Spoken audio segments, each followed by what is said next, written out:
Le projet transfrontalier, intitulé Bâti des Deux, qui rassemble 5 partenaires franco-wallons, le BEP, la CCI des Ardennes, le cluster Éco-Construction, Ligne Bois et Nord Picardie Bois, a permis l'accompagnement de 21 entreprises dans le cadre d'un prix à l'innovation, soutenu par le Fonds européen de développement régional, la Wallonie, la région Nord-Pas-de-Calais et la région Picardie.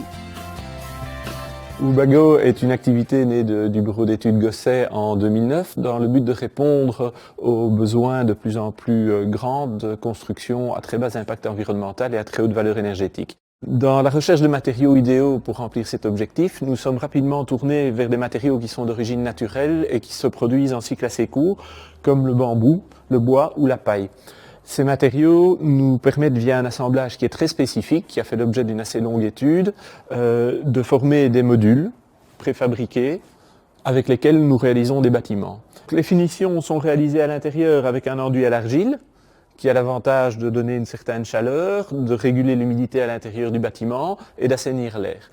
Et à l'extérieur, nous terminons d'une façon plus traditionnelle avec un enduit très résistant à la chaux.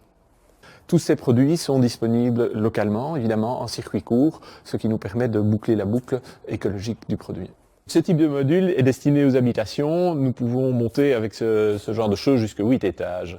Un mur Ubago comme celui-ci est destiné à la préfabrication des bâtiments passifs. Donc il se compose de poutres qui sont alignées les unes à côté des autres sur une lisse basse et une lisse haute. L'ensemble est rempli de paille, sur lequel on va appliquer les 2 enduits avant de le transporter sur votre chantier. Sur le chantier, ces éléments sont simplement réassemblés à l'aide d'une grue, attachés ensemble, et nous finissons les joints sur place. L'enveloppe de votre bâtiment est prête en quelques jours. Dans les poutres, nous utilisons du bambou qu'on appelle l'acier vert. C'est un végétal qui pousse, qui est prêt à être recueilli en 4 ans. Donc nous avons des cycles extrêmement courts. Le grand avantage, c'est que ce bambou va conférer une grande rigidité à nos poutres. Et donc, dans les constructions classiques, nous pouvons atteindre jusqu'à 8 à 9 mètres de portée de plancher, sans aucun appui intermédiaire, dans une structure qui est totalement ajourée et qui permet de passer des techniques. Et cerise sur le gâteau, le bambou se comporte comme un isolant. Nous avons donc dans nos murs une élimination totale de l'ensemble des ponts thermiques. Ces poutres, vous voyez qu'il y en a de 2 types. Des poutres qui sont des simples échelles, qui reprennent juste les charges du bâtiment, et des poutres comme celle-ci, qui sont beaucoup plus rigides et qui permettent de reprendre des efforts verticaux, les efforts du vent, ou bien des efforts de plancher ou de toiture. Donc réaliser un projet comme celui-ci avec un minimum de matériaux pour un maximum de performance a demandé énormément de recherche et le procédé Ubago contient plusieurs innovations majeures en termes d'assemblage et en termes de collage. Pour protéger cette propriété intellectuelle et empêcher la copie, des brevets sont nécessaires. Ça représente un travail important et un coût important. Et nous sommes très heureux que le cluster Éco-Construction, dans le cadre du projet Bâti des Deux, nous ait supporté une partie des coûts.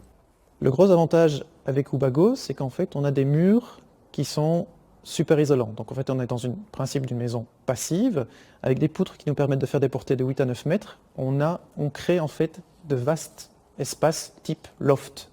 Et donc on a imaginé aussi à l'intérieur des parois qui sont mobiles, amovibles, parce que vous ne savez pas comment vous allez vivre peut-être dans 1 an, dans 2 ans, dans 5 ans, dans 10 ans. On a imaginé aussi un plancher qu'on peut facilement transformer, parce que justement, vous avez ces murs qu'on peut faire bouger, amener les canalisations là où il faut, amener les conduits, etc.